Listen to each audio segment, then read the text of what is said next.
Ribuan wisatawan memadati Pantai Carita Pandeglang, Banten di hari keempat setelah Lebaran.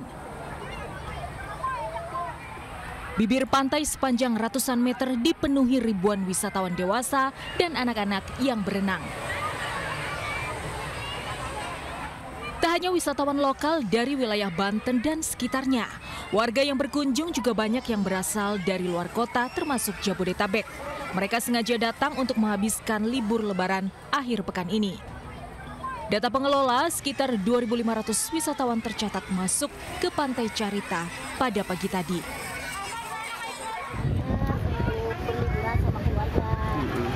Dari kapan Teh mulai ke sini Teh? Baru tadi datangnya. Udah padat di jalan Teh? Iya, padat banget macet. Tak hanya di dalam area pantai, kemacetan panjang juga terjadi di jalur menuju kawasan Pantai Carita. Ribuan kendaraan mengular hingga berkilo-kilometer antre menuju gerbang masuk. Dari Pandeglang, Banten, Iskandar Nasution, iNews melaporkan. Pemirsa, kendaraan travel pemudik lokal terbakar di ruas tol Pandan Malang, Kabupaten Pasuruan, Jawa Timur. 17 penumpang berhasil menyelamatkan diri keluar dari mobil. Diduga api dipicu dari korsleting listrik di mesin mobil. Api dengan cepat melahap mobil travel yang membawa pemudik lokal di ruas tol Pandaan Malang di kilometer 63800, Desa Pakukerto, Sukorejo, Kabupaten Pasuruan, Jawa Timur, Sabtu siang. 17 orang penumpang, 5 diantaranya anak-anak asal Bojonegoro, berhasil menyelamatkan diri keluar dari mobil.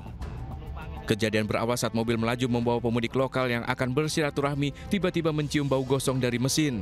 Kebakaran. Sang sopir langsung menepikan kendaraan meminta penumpang segera turun yang langsung disusul dengan kobaran api dari bagian mesin.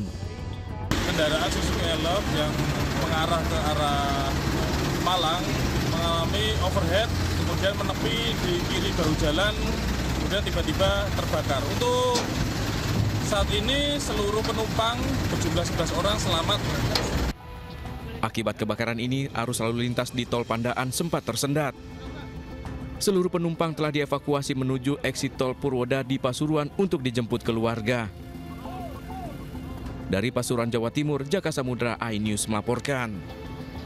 Ditinggal orang tua makan, seorang anak terkunci di dalam mobil di kawasan wisata Sendi, Kabupaten Mojokerto. Dengan berbagai cara, warga bersama petugas berupaya membangunkan sang anak yang tertidur dalam mobil.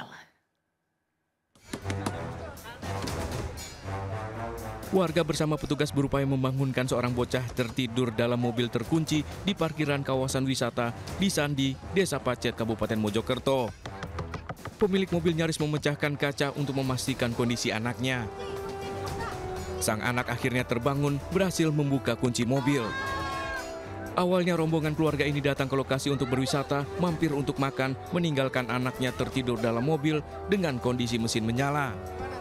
Namun sang kakak yang diminta menjaga diduga teledor hingga pintu terkunci.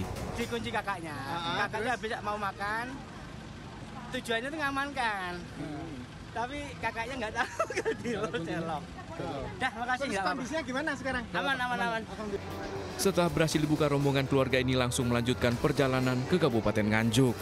Dari Kabupaten Mojokerto, Jawa Timur, Solahuddin, iNews melaporkan. Pemirsa, kawasan wisata Puncak Bogor masih menjadi favorit masyarakat untuk menghabiskan liburan. Dan untuk mengantisipasi kemacetan, polisi memberlakukan sistem one way menuju kawasan Puncak lebih awal, yakni mulai pukul 6.30 waktu Indonesia Barat.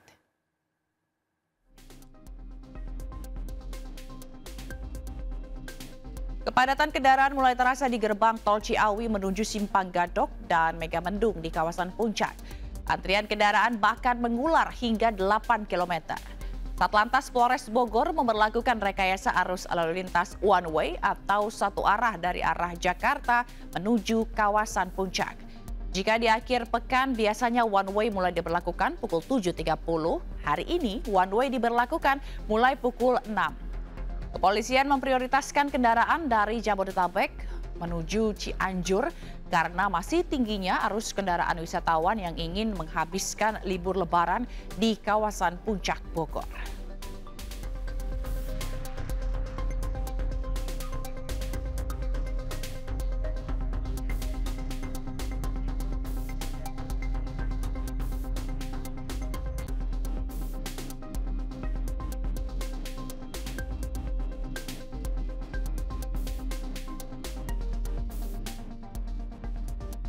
Sementara itu pemirsa, ribuan pengunjung sejak pagi memadati kawasan wisata Candi Prambanan dan Candi Borobudur. Hari keempat libur lebaran jumlah wisatawan kedua kawasan candi ini tembus belasan ribu pengunjung.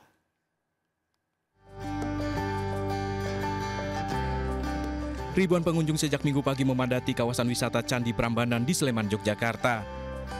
Para wisatawan datang dari berbagai wilayah memadati sejumlah akses jalan menuju ke Candi Prambanan.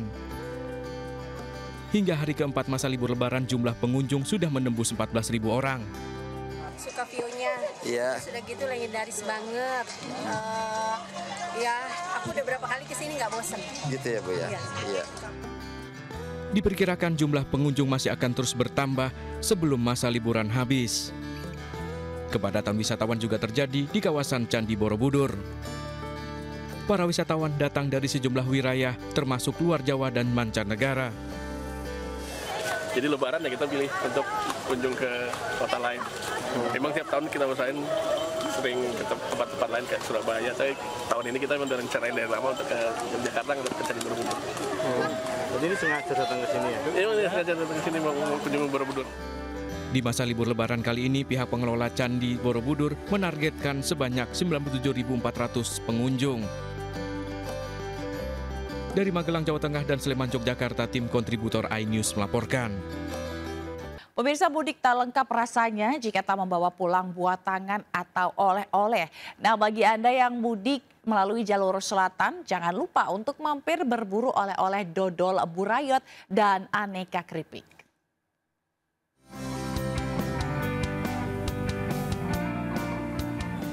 Sentra oleh-oleh di alun-alun Tarogong, Garut, Jawa Barat menjadi buruan para pemudik yang melalui jalur selatan. Di libur lebaran saat ini, ribuan pemudik sengaja singgah untuk membeli aneka cemilan seperti dodol, kerupuk kulit, dorok-dok, dan juga burayot yang bisa dibeli langsung dalam kondisi hangat usai dimasak.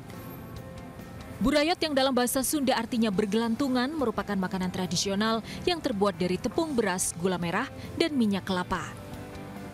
Jangan khawatir soal harga karena aneka cemilan buah tangan ini harganya cukup terjangkau.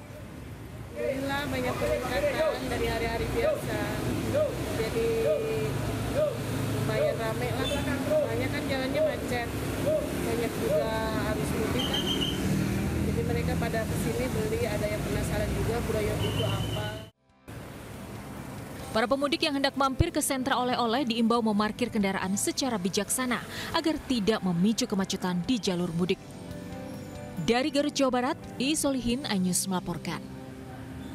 Nah, sementara pemirsa Anda yang mudik di Jawa Tengah mungkin bisa mengajak keluarga Anda berwisata di Dusun Semilir di Bawen, Kabupaten Semarang, Jawa Tengah. Pengalaman seru dan unik berpadu dengan suasana pedesaan yang asri bisa memberikan pengalaman baru bagi putra-putri Anda.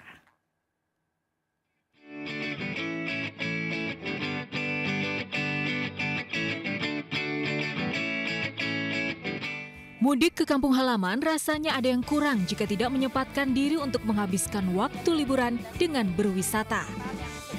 Seperti kali ini, kami mengunjungi lokasi wisata kekinian yang sempat viral di media sosial. Dusun Semilir di kaki Gunung Ungaran, Bawen, Kabupaten Semarang. Di lokasi wisata seluas 14 hektar ini, selain pemandangan yang indah dan hawa sejuk, ada banyak permainan yang bisa dicoba. Nah, pemirsa, ini saya mau nyobain salah satu wahana favorit yang ada di Dusun Semilir ini. Ini tingginya ada 30 meter, panjangnya 110 meter kayaknya. Mas, boleh ayo kita langsung go. Boleh? Jangan ya. Ya.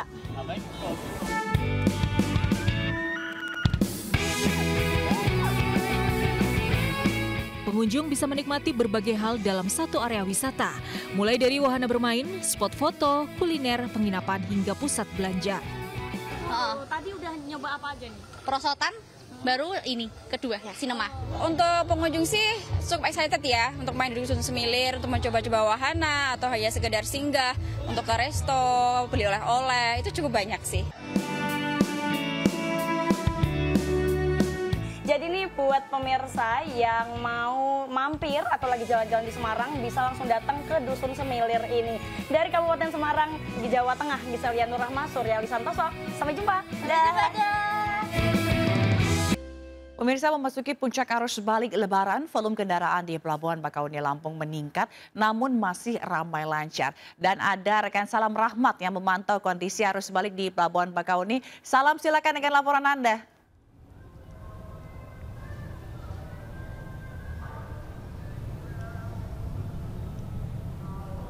Ya baik, selamat siang Jila dan juga pemirsa. Untuk situasi terkini arus lalu lintas di kawasan Pelabuhan Bakauheni Lampung ini masih terpantau ramai lancar, belum terlihat adanya antrian kendaraan yang cukup menumpuk begitu di tempat kami melaporkan saat ini untuk arus balik Lebaran 2024 ini. Mengingat dari yang dikatakan oleh pihak SDP bahwa untuk puncak arus balik Lebaran ini akan terjadi pada hari ini dan juga hari esok, namun fenomenanya pada hari ini belum mengalami peningkatan volume kendaraan yang cukup signifikan, di mana mayoritas kendaraan yang melintas ini sejatinya masih didominasi oleh mobil pribadi dan juga bus penumpang begitu yang akan mengarah ke Pelabuhan Merak, Banten. Dan mayoritas kendaraan yang melintas ini memang masih didominasi melakukan perjalanan arus baliknya pada malam hari atau juga pada waktu gelap untuk menghindari panas terik matahari dan juga antrian kendaraan yang cukup panjang jika di siang hari. Di mana dapat kami informasikan juga bahwa dari pihak SDP ini juga menghimbau kepada para pemudik untuk melakukan pemesanan tiket dari jauh-jauh hari maksimal di H-1 agar nantinya tidak terjadi adanya penumpukan kendaraan, karena banyaknya kendaraan yang belum memiliki tiket ini menyebabkan adanya antrean kendaraan dan juga penumpukan kendaraan yang juga mengular yang sepanjang hingga berkilo-kilometer. Di mana dapat kami informasikan juga bahwa nantinya untuk skema rekayasa lalu lintas dengan menggunakan delaying system ini akan diberlakukan secara situasional jika nantinya boleh terlihat adanya ketersendatan atau juga kepadatan arus lalu lintas yang nantinya akan dimulai pada rest area di sepanjang ruas jalan tol Bakauheni Terbanggi Besar dan juga di jalur arteri jalur lintas timur dan juga jalur lintas tengah. Zila. Baik, terima kasih Salam Rahmat atas laporan Anda langsung dari Pelabuhan Bakauheni. Selamat bertugas kembali. Pemirsa, sementara itu ribuan warga di Wonosobo ikut menyaksikan festival balon udara untuk merayakan Lebaran. Dan beragam corak dan warna ditampilkan dalam acara menyerupai festival Kapadokia, Turki. Puluhan balon udara ini menghiasi langit Wonosobo, Jawa Tengah menyerupai festival Kapadokia di Turki. Beragam corak dan warna balon udara ini merupakan hasil kreasi dari warga desa Karangluhur, Kertek, Kabupaten Wonosobo. Penerbangan balon udara tradisional ini merupakan rangkaian dari festival balon udara untuk menyambut Hari Raya Lebaran. Pengen melihat, soalnya di Batam juga nggak ada, pengen tahu gitu. Soalnya lihat di sosmed, pengen lihat langsung. Kapadokia lokal. Gimana Mbak kesannya dengan adanya festival balon? Bagus, menarik, buat dikunjungin orang-orang. Kan jarang juga ada di mana-mana.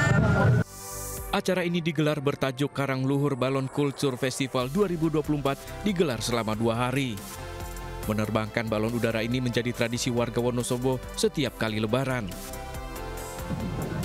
Agar tidak menjadi penerbangan liar dan membahayakan lalu lintas penerbangan, balon udara ini ditambatkan dan difasilitasi Dinas Pariwisata. Dari Wonosobo, Jawa Tengah, Didik Dono Hartono, iNews melaporkan. Pemirsa, merawat harapan almarhumah sang nenek Wardatul Jannah El Hafizah. Hafizah cilik asal Pandai Sike, Kabupaten Tanah Datar, Sumatera Barat tampil dalam ajang Hafiz Indonesia. Dan berikut kisah Hafizah cilik Wardah.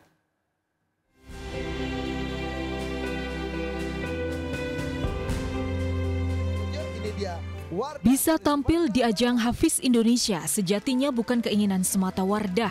Bocah cilik berusia 5 tahun ini merawat wasiat almarhumah sang nenek yang menginginkan cucunya tampil di ajang Hafiz Indonesia.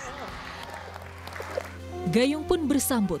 Wardah yang tinggal di lingkungan Pondok Pesantren Tarbiyah Islamiyah Koto Tinggi, Pandai Sike, Kabupaten Tanah Datar ternyata hafal 3 juz Al-Quran di usianya yang masih belia. Ketika itu kami pulang ke tempat neneknya. Neneknya bilang, Wardah, kalau Wardah sekarang sudah digendong oleh orang nomor 1 di Sumatera Barat. Nenek pengen melihat Wardah di Hafiz Indonesia besok ini. Namun belum sempat menyaksikan penampilan cucunya, sang nenek telah mendahului menghadap Yang Maha Kuasa. Dalam setiap penampilannya, Wardah selalu mencuri perhatian, apalagi jika bukan karena usianya yang tergolong paling muda di antara peserta lainnya. Terus cita-cita Wardah? Menjadi menghafal Al-Quran 30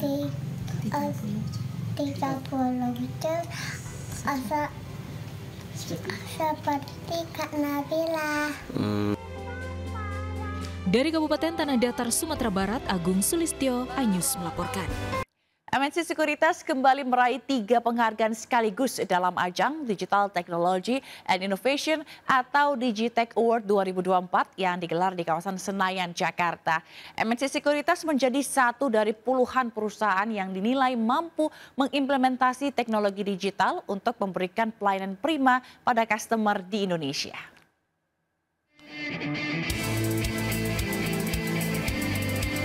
Capaian kinerja terbaik MNC Sekuritas di tahun 2023 memperoleh hasil positif.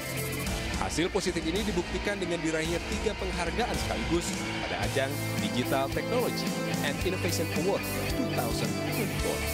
2024. 3 kategori penghargaan yang diterima oleh MNC Sekuritas antara lain yaitu The Best ICT Business Strategy, The Best IT Governance, and The Best Digital Workplace, dan The Best Chief Information Technology Officer of the Year. Penghargaan Digitech Award yang kami dapatkan malam ini, ya, tentu saja ini akan memicu kami untuk lebih berinovasi lagi, meningkatkan layanan produk-produk yang dikeluarkan oleh MNC. Digitech Award tahun 2024 yang digelar di kawasan Senayan, Jakarta ini menjadi ajang apresiasi bagi perusahaan yang mampu mengimplementasikan teknologi digital dalam melakukan transformasi bisnis. Penghargaan pada sekitar 20-an perusahaan, ada BUMD, ada BUMN, ada swasta, swastanya juga yang sudah internasional. Dilihat di sini bahwa ternyata Indonesia ini telah banyak membuat perusahaan-perusahaan yang kelas dunia. Itu karena transformasi digital bisa semakin menambah semangat untuk terus berinovasi, memberikan karya-karya terbaik bagi bangsa ini ke depannya, dan juga sebaliknya untuk yang belum berkesempatan bisa mendapatkan inspirasi.